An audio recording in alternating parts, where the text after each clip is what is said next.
ಮೂರನೇ ತಂದು ಹೆಂಗ ತಪ್ಪರ್ ಸೈಡ್ಗೆ ಇಟ್ಬಿಟ್ಟು ಹೋಗ್ಬೇಕಾದ್ರೆ ಮಧ್ಯದಲ್ಲಿ ಒಂದ್ ಮಾತು ಹೇಳಿದ್ಲು, ರಘುವಣ ಸಾರಿ ರಘುವಣ ಇಲ್ಲಿ ನೋಡ್ದ ಮೂರೇ ಇರೋವು. ಸ್ನೇಹಿತರೆ, ಎಲ್ರಿಗೂ ನಮಸ್ಕಾರ. ಲೈವ್ ವಿಚಾರಗಳಿಗೆ ಸ್ವಾಗತ. ನೀವೀಗ ನೋಡಿರುವಂತಹ ವಿಡಿಯೋದಲ್ಲಿ ಗಿಲ್ಲಿ ಅವರು ನಿನ್ನೆ ನಡೆದಿರುವಂತಹ ಫೈನಲ್ ಟಾಸ್ಕ್ ಬಗ್ಗೆ ರಕ್ಷಿತ್ ಅವರು ಯಾವ ರೀತಿ ಆಡಿದ್ರು ಅನ್ನೋ ರೀತಿ ಹೇಳ್ತಿದ್ದಾರೆ. ನಿನ್ನೆ ನಡೆದಿರುವಂತಹ ಒಂದು ಎಪಿಸೋಡ್ ಅಲ್ಲಿ ಫೈನಲ್ ವೀಕ್ಗೆ ಯಾರು ಅರ್ಹತೆ ಪಡ್ಕೊಂಡು ಗೆದ್ದು ಮುಂದೆ ಹೋಗಿದ್ದಾರೆ ಅಂತ ಪ್ರತಿಯೊಬ್ಬರಿಗೂ ಕನ್ಫ್ಯೂಷನ್ ಇದೆ. ಸೊ ನಿನ್ನೆ ಒಂದು ಎಪಿಸೋಡ್ ಅಲ್ಲಿ ನಮಗೆ ಇಬ್ಬರು ಆಟ ಮಾತ್ರ ತೋರಿಸಿದ್ರು, ಒಂದು ಧನುಷ್ ಅವರ ಆಟ ಮತ್ತೆ ಕಾವ್ಯ ಅವರ ಆಟ. ಅವರಿಬ್ಬರದು ಆಟ ಫುಲ್ ಫ್ಲೆಡ್ಜ್ ಆಗಿ ತೋರಿಸಿದ್ದಾರೆ. ರಿಮೈನಿಂಗ್ ರಘು ಅವರ ಮತ್ತೆ ಅಶ್ವಿನಿ ಮೇಡಮ್ ಅವರ ಆಟ ತೋರಿಸಿಲ್ಲ. ಸೊ ಅದಕ್ಕೆ ಸಂಬಂಧಪಟ್ಟಿರೋ ಹಾಗೆ ಪ್ರತಿಯೊಂದು ಡೀಟೇಲ್ಸ್ ನಿಮಗೆ ಕೊಡ್ತೀನಿ. ಅದೇ ರೀತಿ ಈ ಒಂದು ಗೇಮ್ ನ ಯಾರು ಗೆದ್ದಿದ್ದಾರೆ ಅಂತ ಕೂಡ ತಿಳಿಸ್ಕೊಡ್ತೀನಿ. ಅದಕ್ಕೂ ಮುಂಚೆ ದಯವಿಟ್ಟು ಯಾರೆಲ್ಲ ವಿಡಿಯೋ ನೋಡ್ತಿರೋ ಮೊದಲು ಲೈಕ್ ಮಾಡಿ ಸಬ್ಸ್ಕ್ರೈಬ್ ಮಾಡ್ಕೊಳ್ಳಿ. ಅಟ್ಲೀಸ್ಟ್ 200 ಲೈಕ್ಸ್ ವಿಡಿಯೋ ಎಕ್ಸ್ಪೆಕ್ಟ್ ಮಾಡ್ತೇನೆ. ಸ್ಕಿಪ್ ಮಾಡದೆ ವಿಡಿಯೋ ನೋಡೋದಕ್ಕೆ ಪ್ರಯತ್ನ ಪಡಿ. ಜನಗಳ ಓಟನ್ನು ಹೊರತುಪಡಿಸಿ ಮನೇಲಿರುವಂತಹ ಒಬ್ಬರು ಅವರ ಗೇಮ್ ಮುಖಾಂತರ ಪ್ರೂವ್ ಮಾಡಿಕೊಂಡು ಯಾರಾದ್ರೂ ಒಬ್ರು ಫೈನಲ್ ವೀಕ್ ಎಂಟ್ರಿ ಕೊಡ್ಬೋದು ಅಂತ ಬಿಗ್ ಬಾಸ್ ಒಂದು ಆಫರ್ ಕೊಟ್ಟಿರ್ತಾರೆ. ಅದಕ್ಕೆ ಸಂಬಂಧಪಟ್ಟಿರುವಂತಹ ಆಟಗಳು ಈ ಒಂದು ಇಡೀ ವಾರ ನಡೆದಿರುತ್ತೆ. ಅದರಲ್ಲಿ ಫೈನಲ್ ಗೇಮ್ ಆಡೋದಕ್ಕೆ 4 ಜನ ಆಯ್ಕೆ ಆಗ್ತಾರೆ. ಮೊದಲನೇದಾಗಿ ಬಂದ್ಬಿಟ್ಟು ಕ್ಯಾಪ್ಟನ್ ಧನುಷ್ ಅವರು, ಅದೇ ರೀತಿ ಕಾವ್ಯ ಅವರು, ರಘು ಅವರು ಮತ್ತೆ ಅಶ್ವಿನಿ ಗೌಡ ಅವರು. ಈ ಒಂದು ಫೈನಲ್ ಗೇಮ್ ಅಲ್ಲಿ 4 ಜನರಲ್ಲಿ ಯಾರು ಗೆಲ್ತಾರೋ ಡೈರೆಕ್ಟ್ ಆಗಿ ಅವರು ಫೈನಲ್ ವೀಕ್ ಎಂಟ್ರಿ ಆಗ್ತಾರೆ. ಇಡೀ ವಾರ ಈ 4 ಜನ ತುಂಬಾ ಕಷ್ಟಪಟ್ಟರು. ಧನುಷ್ ಅವ್ರನ್ನ ಹೊರತುಪಡಿಸಿ ಕ್ಯಾಪ್ಟನ್ ಆಗಿರುವಂತಹ ಧನುಷ್ ಅವರು ಉಸ್ತುವಾರಿ ಮಾತ್ರ ಮಾಡಿದ್ರು. ಇನ್ನು ರಿಮೈನಿಂಗ್ 3 ಜನ ಯಾರಿದ್ದಾರೆ, ಕಾವ್ಯ ಅವರು, ರಘು ಅವರು, ಅಶ್ವಿನಿ ಅವರು, ಅದರಲ್ಲಂತೂ ರಘು ಅವರು ಮತ್ತೆ ಅಶ್ವಿನಿ ಅವರು ಡೂ ಆರ್ ಡೇ ಅನ್ನೋ ರೀತಿ ಆಟ ಆಡಿದ್ರು. ಇಡೀ ವಾರ ಬಿದ್ದಿರುವಂಥ ಕಷ್ಟಕ್ಕೆ ಒಂದೇ ಒಂದು ಸ್ಟೆಪ್ ಯಾರಾದರೂ ಮೇಲೆ ಅದ್ಬಿಟ್ರೆ, ಅಂದರೆ ನೆನ್ನೆ ಕೊಟ್ಟಿರುವಂಥ ಗೇಮ್ ಗೆದ್ಬಿಟ್ರೆ ಡೈರೆಕ್ಟ್ ಆಗಿ ಫೈನಲ್ ವೀಕ್ಗೆ ಕ್ವಾಲಿಫೈ ಆಗ್ತಾರೆ. ಬಟ್ ಈ ಗೇಮಲ್ಲಿ ಒಬ್ಬರೇ ಆಡೋಂಗಿಲ್ಲ. ಅಂದರೆ ಕ್ವಾಲಿಫೈ ಆಗಿರುವಂತಹ 4 ಜನ ಇದ್ದಾರಲ್ವ ಆಯ್ಕೆ ಆಗಿರೋರು, ಅವ್ರಿಗೆ ಪ್ರತಿಯೊಬ್ಬರಿಗೂ ಒಬ್ಬೊಬ್ಬರು ಬೆಂಬಲ ಕೊಡಬೇಕು. ಅದೇ ರೀತಿ ಒಬ್ಬೊಬ್ರಿಗೊಬ್ಬರು ಉಸ್ತುವಾರಿ ಕೂಡ ಮಾಡಬೇಕು. ಸೊ ಅವ್ರು ಯಾರು ಆಡ್ತಿದ್ದಾರೆ, ಯಾರಿಗೆ ಬೆಂಬಲ ಕೊಡ್ತಿದ್ದಾರೆ ಮತ್ತು ಯಾರಿಗೆ ಉಸ್ತುವಾರಿ ಮಾಡ್ತಿದ್ದಾರೆ ಅಂತ ನಿನ್ನೆ ನೋಡಿರುವಂಥ ಎಪಿಸೋಡ್ ನಮ್ಗೆಲ್ರಿಗೂ ಗೊತ್ತು. ಸೊ ಇವಾಗ ಮುಖ್ಯವಾಗಿ ಮಾತನಾಡ್ಕೋಬೇಕಾಗಿರೋದು ನಾವು. ಸೊ ನಿನ್ನೆ ಎಪಿಸೋಡಲ್ಲಿ ತೋರಿಸದೇ ಇರುವಂತಹ ರಘು ಅವರ ಆಟ, ಅದೇ ರೀತಿ ಅಶ್ವಿನಿ ಅವರ ಆಟದ ಬಗ್ಗೆ. ಕಾವ್ಯ ಅವರ ಆಟ ಮುಕ್ತಾಯ ಆದಮೇಲೆ ಅಖಾಡಕ್ಕೆ ಆಟ ಆಡೋದಕ್ಕೆ ಇಳಿಯೋದು ನಮ್ಮ ಅಶ್ವಿನಿ ಗೌಡ ಅವರು.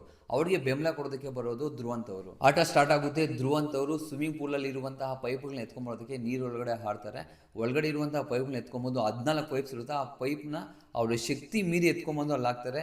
ತುಂಬ ಟೈಮ್ ಚೆನ್ನಾಗೇ ಮೇಂಟೈನ್ ಮಾಡ್ತಾರೆ. ಆದರೆ ಇಲ್ಲಿ ಇಬ್ಬರಿಗೂ ಕಷ್ಟ. ಆ ಒಂದು ನೀರಿಗೆ ಇಳಿದ್ಬಿಟ್ಟು ಪೈಪ್ಸ್ ಎತ್ಕೊಂಬರೋರಿಗೂ ಕಷ್ಟನೇ ಆಗುತ್ತೆ. ಯಾಕಂತ ಹೇಳಿದ್ರೆ ಒಂದೊಂದು ಸಲ ಒಂದೊಂದು ಪೈಪೇ ತೊಗೊಂಬರ್ಬೇಕು. ಅಂದರೆ 14 ಪೈಪ್ ಎತ್ಕೊಂಬರೋದಕ್ಕೆ 14 ಸಲ ನಾವು ಹೋಗಿ ಬರಬೇಕು. ಇಲ್ಲಿ ಅಶ್ವಿನಿ ಅವ್ರಿಗೂ ಕೂಡ ಅಷ್ಟು ಈಸಿ ಇರಲ್ಲ. 14 ಪೈಪ್ಸ್ನ ಒಂದ್ರ ಮೇಲೆ ಒಂದು ಇಟ್ಕೊಂಡು ಹೋಗ್ಬಿಟ್ಟು ಟಾಪ್ ಹೋಗ್ಬಿಟ್ಟು ಅವ್ರು ಕೊಟ್ಟಿರುವಂಥ ಸ್ಲೋಗನ್ ಏನಿದೆ, ಜೈ ಬಿಗ್ ಬಾಸ್ ಅಂತ ಕೂಗಬೇಕು. ಅಶ್ವಿನಿ ಮೇಡಮ್ ಅವರು ಮಾಡಿರುವಂಥ ಮಿಸ್ಟೇಕ್ ಏನು ಅಂತ ಹೇಳಿದ್ರೆ, ಪಾಪ ಆಲ್ಮೋಸ್ಟ್ ಒಂದು 5-6 ಪೈಪ್ ಇಕ್ತಾರೆ. ಮತ್ತೆ ನೆಕ್ಸ್ಟ್ 7th 8th ಪೈಪ್ ಇಕ್ಕುವಾಗ ಒಂದೇ ಸಲ 3 ಪೈಪ್ಸ್ನ ಕೆಳಗಡೆ ದಬ್ಬಿಡ್ತಾರೆ. ಆಗ ತುಂಬಾನೇ ಟೈಮ್ ವೇಸ್ಟ್ ಆಗುತ್ತೆ. ಯಾಕಂತ ಹೇಳಿದ್ರೆ ಮತ್ತೆ ಕೆಳಗಡೆ ಇಳಿಬೇಕು, ಒಂದೊಂದು ಪೈಪೇ ಮತ್ತೆ ಇಕ್ಬೇಕು. ಆ ಟೈಮಲ್ಲಿ ತುಂಬಾನೇ ಟೈಮ್ ವೇಸ್ಟ್ ಆಯಿತು. ಅವರು ಆ ಪೈಪ್ಸ್ನ ಇಟ್ಕೊಂಡು ಮೇಲೆ ಹೋಗ್ತಾ ಮೊದಲಲ್ಲಿ ಇರುವಂತಹ ವೇಗ ಕೊನೆವರೆಗೂ ಉಳ್ಕೊಳಕ್ಕಾಗಿಲ್ಲ. ಆ ಒಂದು ಕಾರಣದಿಂದ ಟೈಮ್ನ ತುಂಬಾನೇ ತಗೊಂಡ್ರು. ಪಾಪ ಧ್ರುವಂತರು ತುಂಬ ಚೆನ್ನಾಗಿ ಸಪೋರ್ಟ್ ಮಾಡಿದ್ರು. ಬಟ್ ಟೈಮ್ ತುಂಬ ಹೋಯ್ತು, ಏನು ಮಾಡೋಕ್ಕಾಗಲ್ಲ. ಅವರಿಗೆ ಸೂಟೇಬಲ್ ಆಗಿರುವಂತಹ ಗೇಮ್ ಅಲ್ಲ ಆ್ಯಕ್ಚುಲಿ ಅದು. ಅಶ್ವಿನಿ ಮೇಡಮ್ ಅವರು ಆದ್ರೂ ಅವ್ರ ಶಕ್ತಿ ಮೀರಿ ತುಂಬಾ ಚೆನ್ನಾಗಿ ಪ್ರಯತ್ನ ಪಟ್ಟರು. ಅದಕ್ಕೆ ಅಪ್ರಿಷಿಯೇಟ್ ಮಾಡಲೇಬೇಕು ಅವ್ರಿಗೆ. ಅಶ್ವಿನಿ ಮೇಡಮ್ ಅವರು ಗೇಮ್ ಆಡ್ತಿರುವಾಗ ಅವರಿಗೆ ಉಸ್ತುವಾರಿ ಮಾಡ್ತಿದ್ದು ನಮ್ಮ ರಕ್ಷಿತಾ ಶೆಟ್ಟಿ ಅವರು. ಅಶ್ವಿನಿ ಮೇಡಮ್ ಅವರು ಆಟ ಮುಕ್ತಾಯ ಆದಮೇಲೆ ಕೊನೆಯದಾಗಿ ಆಟ ಆಡೋದಕ್ಕೆ ಅಖಾಡಕ್ಕೆ ಇಳಿದಿದ್ದು ರಘು ಅವರು. ಅವರಿಗೆ ಬೆಂಬಲ ನೀಡೋದಕ್ಕೆ ಬಂದಿದ್ದು ರಕ್ಷಿತಾ ಶೆಟ್ಟಿ ಅವರು. ರಕ್ಷಿತಾ ಶೆಟ್ಟಿ ಅವರು ಇದಕ್ಕೂ ಮುಂಚೆ ಉಸ್ತುವಾರಿ ಮಾಡಿದ್ರಿಂದ ಸೊ ಅವ್ರಿಗೆ ಯಾವ ರೀತಿ ಆಟ ಆಡಬೇಕು ಅಂತ ಹೇಳ್ಬಿಟ್ಟು ಒಂದು ಟೆಕ್ನಿಕ್ ಯೂಸ್ ಮಾಡ್ತಾರೆ, ಸ್ಟ್ರಾಟಜಿ ಯೂಸ್ ಮಾಡ್ತಾರೆ ಅನ್ಕೊಂಡಿದ್ದೆ. ಆದರೆ ಪ್ರತಿಯೊಂದು ಇಲ್ಲಿ ಉಲ್ಟಾನೇ ಆಗೋಯ್ತು. ಗೇಮ್ ಸ್ಟಾರ್ಟ್ ಆಯಿತು. ರಕ್ಷಿತಾ ಶೆಟ್ಟಿ ಅವರು ನೀರೊಳಗಡೆ ಇಳಿದ್ಬಿಟ್ಟು 14 ಪೈಪ್ಸ್ನ ಆಚೆಗೆ ತಗೊಂಬರ್ಬೇಕು ಒಂದಾದ್ಮೇಲೆ ಒಂದು. ಇಲ್ಲಿ ರಘು ಅವರ ಬ್ಯಾಡ್ಲಕ್ಕೋ ಇಲ್ಲ ಅಂತ ಹೇಳಿದ್ರೆ ರಕ್ಷಿತಾ ಅವರ ಹೈಟ್ ಬ್ಯಾಡ್ಲಕ್ಕೋ ಗೊತ್ತಿಲ್ಲ, ನೀರಿಗೆ ಇಳಿದ ಪ್ರತಿ ಸಲ ಮುಳುಗೋಗ್ತಾ ಇದ್ರು. ಆಲ್ಮೋಸ್ಟ್ 1 ಇಲ್ಲ 2 ಬೇಗ ತಗೊಂಬಂದು 3ನೇ ಪೈಪ್ ತಗೊಂಬರೋಕ್ಕೆ ನೀರೊಳಗಡೆ ಇಳಿದ್ರು. ಮೇಲೆ ಎದ್ದಿದ ತಕ್ಷಣ ಅವ್ರಿಗೆ ಬ್ರೀತಿಂಗ್ ಮಾಡೋಕೆ ಕೂಡ ಆಗ್ತಿರ್ಲಿಲ್ಲ. ಸೊ ಅವ್ರಿಗೆ ಆಗಲ್ಲ ಅಂತ ಎಲ್ಲರಿಗೂ ಗೊತ್ತಾಗೋಯ್ತು. ಇಲ್ಲಿ ರಘು ಅವರು ಕೂಡ ಅರ್ಥನೇ ಆಗೋಯ್ತು ಇದು ತುಂಬ ಡಿಲೇ ಆಗುತ್ತೆ ಅಂತ. ಆಚೆಗೆ ಬಂದಾದ್ಮೇಲೆ ರಕ್ಷಿತ್ ಅವರು ಸಾರಿ ರಘು ಅಣ್ಣ ಅಂತ ಹೇಳ್ತಾರೆ.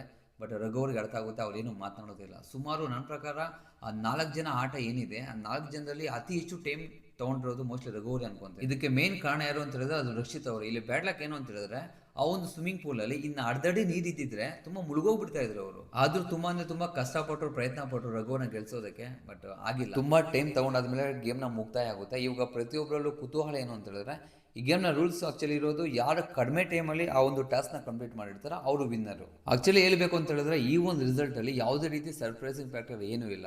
ಯಾಕಂದ್ರೆ ಅಲ್ಲಿ ಗೆದ್ದಿರೋದು ಕ್ಯಾಪ್ಟನ್ ಆಗಿರುವಂತಹ ಧನು. ಅವರು ಗೆಲ್ಲೋದಕ್ಕೆ ಅವರ ವೇಗ ಎಷ್ಟು ಯೂಸ್ಫುಲ್ ಆಯಿತು, ಅದೇ ರೀತಿ ಅವ್ರಿಗೆ ಬೆಂಬಲ ಕೊಟ್ಟಂತಹ ರಾಶಿಕ್ ಅವರು ಕೂಡ ತುಂಬಾ ಚೆನ್ನಾಗಿ ಆಟ ಆಡಿದ್ರು.